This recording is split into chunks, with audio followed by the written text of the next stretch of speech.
Hello everyone, good evening. Rajni here once again. We just did the skill part of the clock a few minutes ago, and then this is part 2 of the video where we're talking about the application part of it. Okay, so basically there are kids who will learn the clock, the analog clock comfortably, and there will be kids who probably may not be able to pick up the analog clock well, and so there is not much of a difficulty with the skill thing, because you can always have a digital clock for such kids, and you can have a digital wristwatch, and it's always forever available, so there's not a problem. In fact, if we teach the usage of phone, there's always a digital clock on watch on the phone also, so that's pretty much sorted. But you want to teach them analog, then I'd put up the strategies of how you can do it.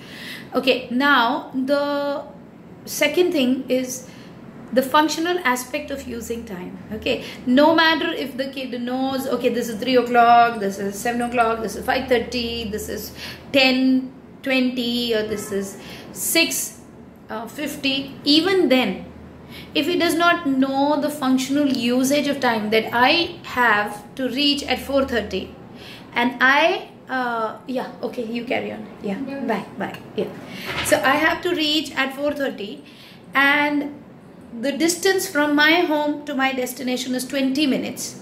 At what time do I need to start, or how much time?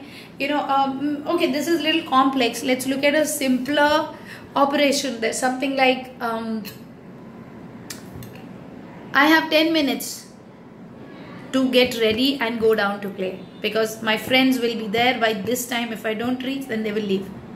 So something like that, or even this, that mama papa will miss the show, or they have to go for a movie and they're rushing me, and I'm just taking it easy and slow, wearing sure, and I don't have the urgency of time that this much time. So what happens is, as they grow up, and you're talking about making them functionally independent, that they go get a job, they work, they do things, for all of that the child has to know the functional usage of time, that my metro or my local train will move at that time. I'm talking very high level skills, but yeah, over a period of time we have to look at developing those skills for all the kids who can manage, and we need to know how to do it.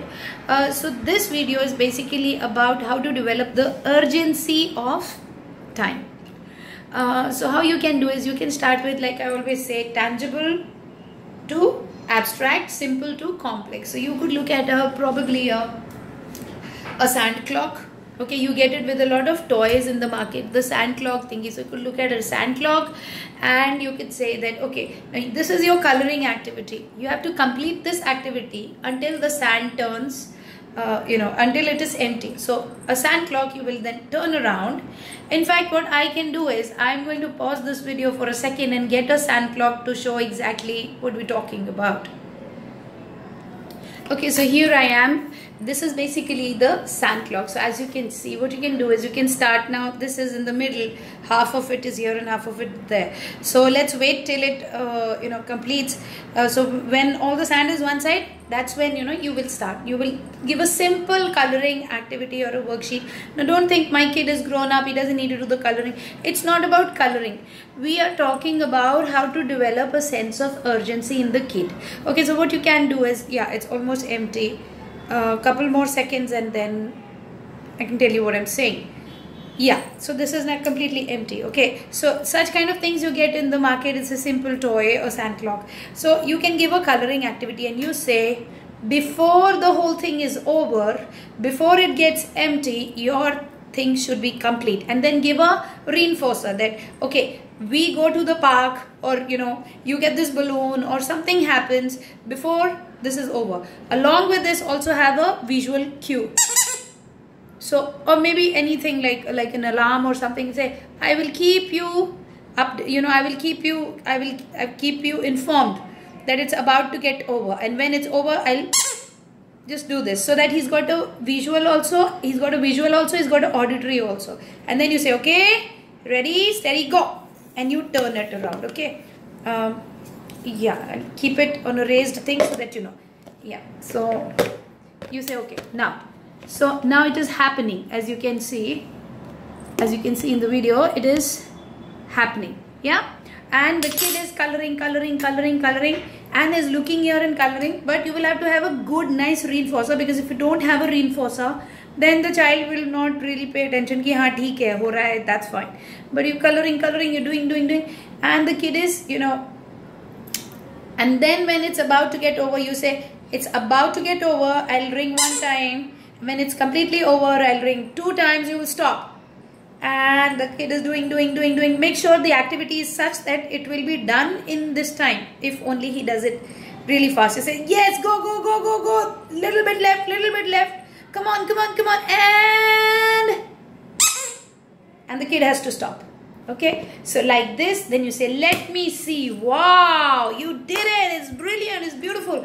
And you celebrate and you say, okay, fine. So this is your reward. Whatever the kid likes. But you will have to have an adequate amount of reinforcement around, because if you don't reinforce well, then the chances that the kid will get into it are less. So basically, with the help of stuff like this, you can induce a sense of urgency. Okay, so once that is done, then you say, oh, you know what, we finished it in 2 minutes. This was a 2-minute timer. This is actually a 2 minute. So we finished it in 2 minutes. So our next activity is a big activity. So we'll finish it in 10 minutes, which means 5 times we will do this. And for this also again, then you have to have adequate multiplying skills. If the child knows that for 10 minutes, then I have to do 2. So 10 times, 5 times. If he does not know, then don't worry about it. Then simply say, I will turn this 5 times. And you have to finish it, because it's a 2-minute thing.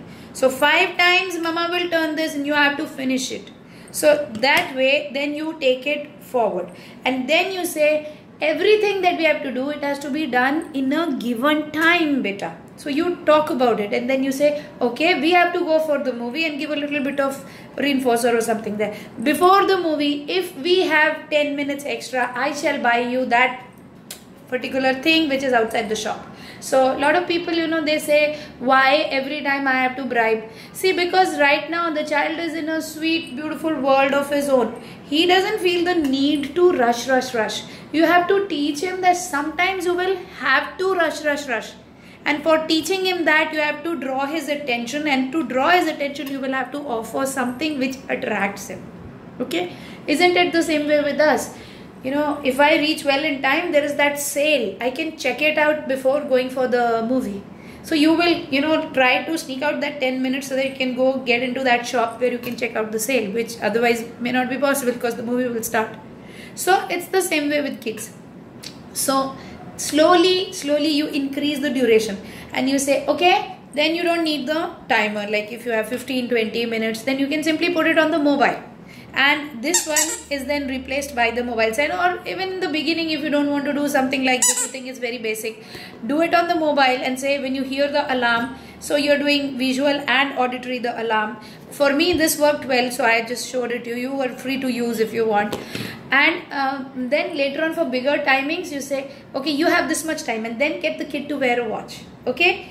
If it's a digital, it's so much better. So you say you have 10 minutes. So he's also trying, mental math. He's saying 4:20 you begin. What time you should stop? You have 10 minutes. So there's language also kicking in. So the kid is saying 4:20. And if he's not able to figure out, say, okay, 4:20, another 10. And you're doing like this. Instead 20 and 10, 30. So when it is 4:30 here, you have to stop and you will hear the alarm. So you've also got the alarm. You've got visual and you've got the alarm on the phone. So like this, then step by step, slowly from simple to complex to abstract. Okay, and then you say that, okay, now he's kind of developing the sense, and the more grounded the kid will be, the more he will be. Now, like for example, in my son's case, he just called me at 4:16, I think. Yeah, it was 4:15, 4:16, and says, Mom, I've reached home. These days my maid is not around, so the home is locked. Otherwise, she's there, so, he doesn't have to carry the keys. So he got down his bus and he's called me saying, so which means he would have gotten down somewhere like 4:10 and just walked his way home, and then he's opened the, and he was chomp eating. So I know that he's probably taken 1 or 2 minutes. And then around 4:16 he's calling, he's saying, I'm home. I said, okay, you have a class at 5. You better finish fast. and then you come well in time. So now he knows that from home to his center, he is going to take 20 minutes. Okay, now we've done all of those activities. He's going to come on his cycle, cross the flyover, come on his cycle. He has a class starting sharp 5, language therapy. So that means he's doing his calculation, he's eating quickly, and he's talking to me. And he's saying, okay, I've reached, because I told him every day, I'm peaceful if you tell me. So then he calls up. So he's telling me I've reached, and he's eating also simultaneously. So which means I know that a sense of urgency is there, that he will leave well in time. And then I didn't, keep the phone down without saying that be careful, leave well in time so that you don't have to rush on the cycle on the road.